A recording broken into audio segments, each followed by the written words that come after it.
आज डॉक्टर सर्वपल्ली राधाकृष्णन यांचा जन्मदिवस म्हणजेच शिक्षक दिवस. त्यानिमित्त सर्वपल्ली राधाकृष्णन यांना विनम्र अभिवादन. आज आपण सर्वपल्ली राधाकृष्णन यांचा जीवन परिचय करून घेणार आहोत. सर्वपल्ली राधाकृष्णन हे भारताचे दुसरे राष्ट्रपती व नामांकित शिक्षक तज्ज्ञ होते. डॉक्टर सर्वपल्ली राधाकृष्णन हे भारताचे पहिले उपराष्ट्रपती आणि दुसरे राष्ट्रपती होते. त्यांचा कार्यकाल इसवी सन 1952 ते इसवी सन 1962 असा आहे. त्यांचा जन्म दक्षिण भारतात तिरुतन्नी या ठिकाणी झाला. हे गाव चेन्नई शहरापासून ईशान्येला 64 किलोमीटर अंतरावर आहे. राधाकृष्णन यांचा 5 सप्टेंबर हा जन्मदिवस भारतात शिक्षक दिन म्हणून साजरा केला जातो. राधाकृष्णन यांचे सुरुवातीचं जीवन हे त्यांचा जन्म 5 सप्टेंबर 1988 मद्रास प्रेसिडेन्सीमधील चित्तोर जिल्ह्यात तिरुतन्नी या ठिकाणी झाला. मद्रास ख्रिश्चन कॉलेजमधून त्यांनी पदवीचं शिक्षण घेऊन त्याचं कॉलेजमधून पदव्युत्तर शिक्षण घेतले. त्यांची शैक्षणिक कारकीर्द ही पुढीलप्रमाणे होती. डॉक्टर सर्वपल्ली राधाकृष्णन यांनी शिक्षण पूर्ण झाल्यानंतर सुरुवातीस सहाय्यक प्राध्यापक आणि नंतर प्राध्यापक म्हणून अनुक्रमे मद्रास प्रेसिडेन्सी कॉलेज आणि म्हैसूर विद्यापीठामध्ये 1918 आणि 1921 दरम्यान काम केले. म्हैसूर विद्यापीठाने राधाकृष्णन यांचा तत्त्वज्ञानाचे प्राध्यापक म्हणून गौरव केला. 1921 ते 1931 या दरम्यान कलकत्ता विद्यापीठाने त्यांना तत्त्वज्ञानाचे प्राध्यापक म्हणून नियुक्त केले. राधाकृष्णन हे 1931 आणि 1936 मध्ये आंध्र विद्यापीठाचे कुलगुरू झाले. 1939 मध्ये पंडित मदनमोहन मालवीयांच्या विनंतीवरून त्यांना बनारस विद्यापीठाचे कुलगुरू म्हणून सूत्र हाती घेतले. ते 1948 पर्यंत बनारस विद्यापीठाचे कुलगुरू राहिले. कोलकाता विद्यापीठ आणि बनारस विद्यापीठ या दोघांचे कुलगुरू असतानाच त्यांनी ज्ञानाने, तापाने आणि विविध ठिकाणी ते काम करत होते. त्याचप्रमाणे शैक्षणिक कारकिर्दीमध्ये अनेक प्रकारचं महत्त्वाचं योगदान त्यांनी त्या ठिकाणी दिलेलं आपल्यास पाहावयास मिळतं. त्यानंतर त्यांची शैक्षणिक कारकिर्दीबरोबर त्यांची पुढील जी कारकीर्द होती ही होती राजकीय कारकीर्द. राजकीय कारकिर्दीमध्ये सर्वपल्ली राधाकृष्णन हे भारताचे दुसरे राष्ट्रपती व्हावेत हा एक योगायोग होता. त्यांची विवेकबुद्धी त्यांच्या राजकारणावर कधीकधी मात करत असे. इतिहासातील राधाकृष्णन हे एक उदाहरण होय. राजेंद्र प्रसाद हे एक सात्विक, सज्जन, चारित्र्यसंपन्न म्हणून प्रसिद्ध होते. प्रत्यक्षात ते अतिशय कसलेले मसुदी होते. पण सर्वपल्ली राधाकृष्णन यांची परिस्थिती याहून वेगळी होती.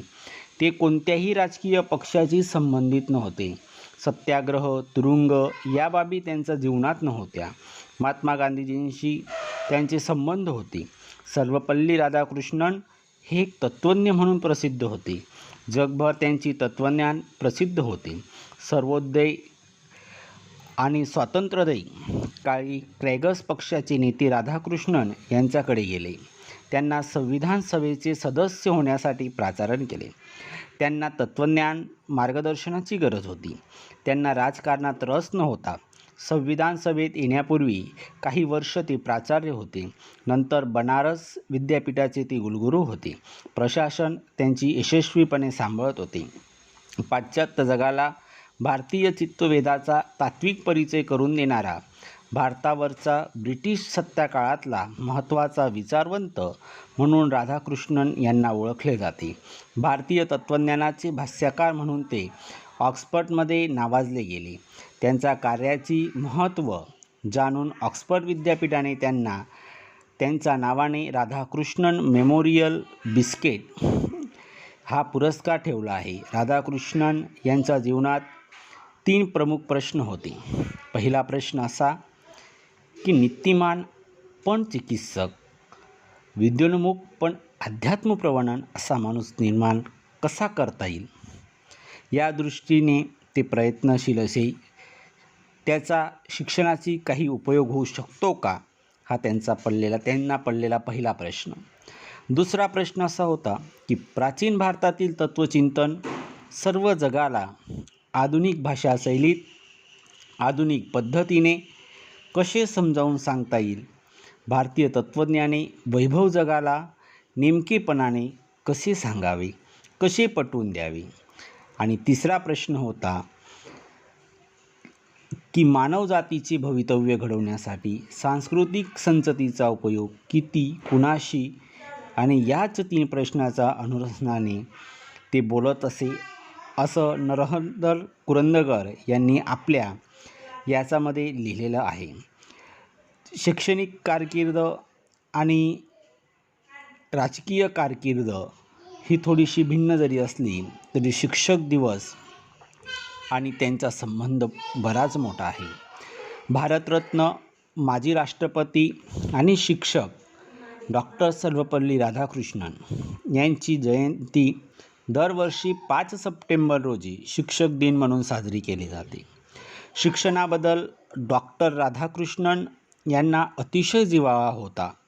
शिक्षण क्षेत्रात अधिकाधिक विकास घडून यावा यासाठी ते आयुष्यभर प्रयत्नशील होते. चांगल्या शिक्षकाचा सन्मान हा संस्कृतीचा, सत्याचा व ज्ञानाचा सन्मान आहे. समाजाचा विकास सत्तेने होत नाही, यंत्राने होत नाही, तर तो आदर्श शिक्षकामुळे होत असतो. शिक्षकाचे महत्त्व असाधारण आहे. हे जाणल्याशिवाय आपली तांत्रिक व यांत्रिक प्रगती होणार नाही. ज्या देशामध्ये शिक्षकाला सर्वत्र मान, प्रतिष्ठा असते, तेथील प्रज्ञावंत माणसे शिक्षण क्षेत्रात अधिकाधिक आढळून येतात. असे देश सर्वांगीण प्रगती करू शकतात. समाजाला सुसंस्कृत करणारा शिक्षक हा त्या देशाचा आधार आणि दिलासा आहे. त्यामुळे नागरिकांनी या पवित्र व्यवसायाचा सन्मान केला पाहिजे. एक कुलगुरू हा गुरुकुलाचा आद्य आचार्य असावयाचा हवा. ज्ञानाने, तापाने, चारित्र्याने तो सगळ्यांशी अग्रस्थानी असावा. हे वाक्य डॉक्टर सर्वपल्ली राधाकृष्णन यांना तंतोतंत भिडणारे होते. कारण स्वतः ज्ञानाने, तापाने, चारित्र्याने आणि तो सगळ्यांचा अग्रस्थानी असावा हे वाक्य कुलगुरू, प्राध्यापक आणि एक शिक्षक म्हणून डॉक्टर सर्वपल्ली राधाकृष्णन यांना पूर्वत्र लागू होते. एक शिक्षक शिष्याला ज्ञान देताना परिपूर्ण असावा असे त्यांचे मत होते. डॉक्टर सर्वपल्ली राधाकृष्णन यांनी अनेक विषयाचा अभ्यास केला होता. संस्कृत भाषेचा अभ्यास करून त्यांनी प्रश्नात्रयी आणि समग्र भाष्यग्रंथ अभ्यासले. पश्चिमेकडेच तत्त्वज्ञानाची प्लेटो, प्लोटोनिस, कांट, ब्रँडेले यांच्यासारख्या तत्त्वज्ञानाचा ग्रंथाचा त्यांनी अभ्यास केला. त्याचप्रमाणे इंग्रजी साहित्यातील Shakespeare, Coleridge, Browning, Walt Whitman इत्यादी साहित्यिकांचा लेखन शैलीचा त्यांनी अभ्यास केला.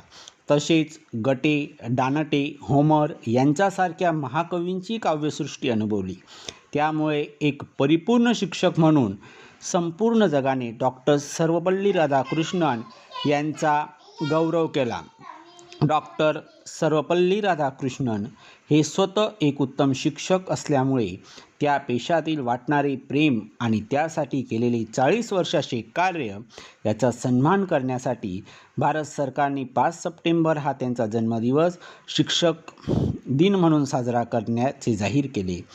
डॉक्टर सर्वपल्ली राधाकृष्णन यांना 1954 साली भारतरत्न हा भारतातला सर्वोत्तम पुरस्काराने त्यांना सन्मानित करण्यात आला.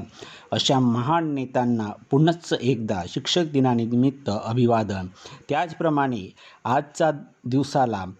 आजच्या घडीला जेवढे शिक्षक, प्राध्यापक आहेत त्या सर्व गुरुजन वर्गांना माझे नमन. तसेच आजपर्यंत जे गुरुजन होऊन गेलेले आहेत त्या प्रत्येक गुरुजनांना माझा शतशः प्रणाम. ज्ञात अज्ञातपणे जे शिक्षक शिकवत घडत असतात, शिक्षण देत असतात, त्या प्रत्येक शिक्षकाला माझे नमन.